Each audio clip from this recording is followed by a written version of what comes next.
Bueno, ¿qué tal? Le damos la bienvenida al licenciado Pablo Correa, compañero aquí nuestro en el Multimedios, aquí en Tío Pugio, con su programa Cadena de Valor.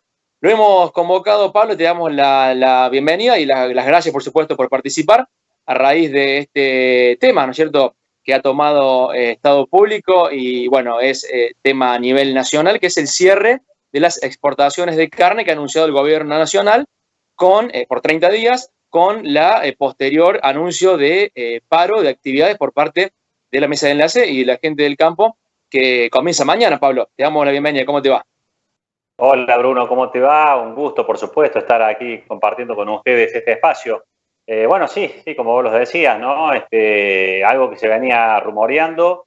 Hubo algunos indicios que tal vez venían para este lado, ¿no? Recordemos que hace también pocos días atrás, un par de semanas atrás, se resolvió que para exportar carne habría que volver a realizar las declaraciones juradas, una especie de ROE que se utilizaron hace muchos años, que ya había generado ruido en el sector, porque no por el hecho de la declaración jurada, sino porque me parece que se anticipaba esto, ¿no? Y finalmente, bueno, el presidente resolvió cerrar las exportaciones por 30 días, y esto, por supuesto, ha generado un nuevo frente de conflicto entre el gobierno nacional y un sector con el que mantiene una puja, digamos, ya prácticamente histórica, porque se viene sosteniendo a partir de los años, y que se reactualiza, ¿no es cierto?, con esta medida.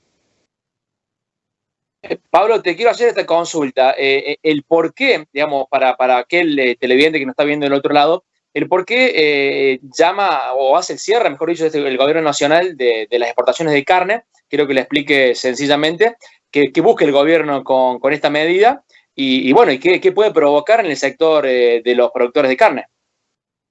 Bien, o sea, lo que busca claramente es tratar de controlar el precio de la carne, ¿cierto? Porque dentro de un panorama en donde en estos primeros meses del año, los primeros 4 que tenemos computados, la inflación supera el 17%, y bueno, particularmente la inflación de los alimentos, obviamente que el gobierno trata de controlar el precio de la carne. La pregunta es si lo va a lograr con esto.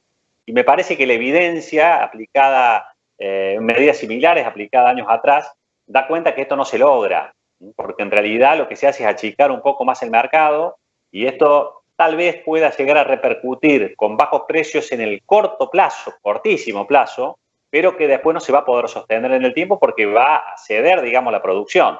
Y a su vez, esto está augurando un conflicto de alto relieve, digamos. Ya el cese de comercialización por 9 días va a tener un impacto, seguramente de cumplirse a rajatablas.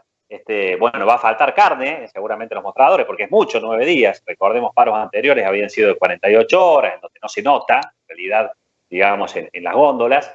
Seguramente sí se notará. Y bueno, anticipa, digamos, una situación sumamente compleja y que seguramente desalentará un poco las inversiones en un sector, digamos, que su ciclo, el ciclo ganadero, es un ciclo de años, no es un ciclo de corto plazo. Por lo tanto, si se desalienta esto, bueno, se va a notar en años, porque esto va a seguir.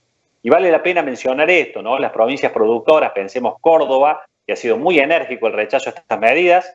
Desde ayer a hoy se han sucedido los funcionarios que han rechazado las medidas, y también en la provincia de Santa Fe, que son provincias, digamos, sumamente productivas. Y bueno, esto también refleja que dentro del gobierno nacional tampoco tiene todas las provincias o las provincias productoras a favor de una medida de este tipo. Excelente, Pablo. Te iba a consultar justamente por eso. Nuestra provincia, allí como de las más fuertes en esa producción, lo anticipaste en el comentario antecesor. Últimas dos preguntas, Pablo. Una, por un lado, ¿ya ocurrió esto años anteriores o ya ha habido episodios parecidos de cierre de exportaciones? Quiero que digas qué pasó en esos momentos, si funcionó o no funcionó. Y si no hay otra alternativa a este cierre de exportaciones para tratar de controlar el precio. ¿Qué es lo que se puede comentar sobre eso? Bien, sí, se tomaron otras medidas. Recordemos, año 2006, se hizo un cierre por 6 meses, pero en realidad a partir de allí el mercado quedó intervenido prácticamente por 9 años, ¿no? Porque, bueno, si bien estaban habilitadas después formalmente las exportaciones, se habilitaban o no los ROE, que eran los permisos para exportar, y en función de eso se podía regular las exportaciones de carne. Digamos, el resultado que esto trajo aparejado fue la caída drástica del stock ganadero, 12 millones de cabezas, fue lo que se redujo el stock ganadero. Después hubo en estos últimos años una leve suba, pero bueno, probablemente de persistir esto, y ahí me parece que radica el meollo de la reacción fuerte de la producción, no solo de las entidades, porque yo estoy recibiendo mensajes de productores autoconvocados que no responden a las entidades y que en muchos casos confrontan con las decisiones que toman las entidades porque las consideran acuerdistas, y bueno, son lapidarios, digamos. El mensaje que uno está recibiendo es como que, bueno, esto viene para un conflicto largo, porque en realidad nadie piensa que va a ser por 30 días, sino que piensa que esto se va a extender en el tiempo y que se va a volver una situación en donde, bueno, el negocio de la carne probablemente deje de serlo. Pero tengamos en cuenta que esto, más allá de los productores, impacta a la industria frigorífica. Hay industrias frigoríficas que se dedican únicamente a la exportación de carne. En nuestra provincia tenemos 3. Hay una que ya anunció que va a suspender personal porque no va a tener para trabajar estos 30 días. O lo que tiene no lo va a poder sacar, por lo tanto va a suspender personal. Y un estudio de FADA que es muy interesante habla de que hay 100.000 puestos de trabajo relacionados únicamente con las exportaciones de carne, no con la cadena, sino con las exportaciones, lo que hace tener una visión de la magnitud de esta problemática.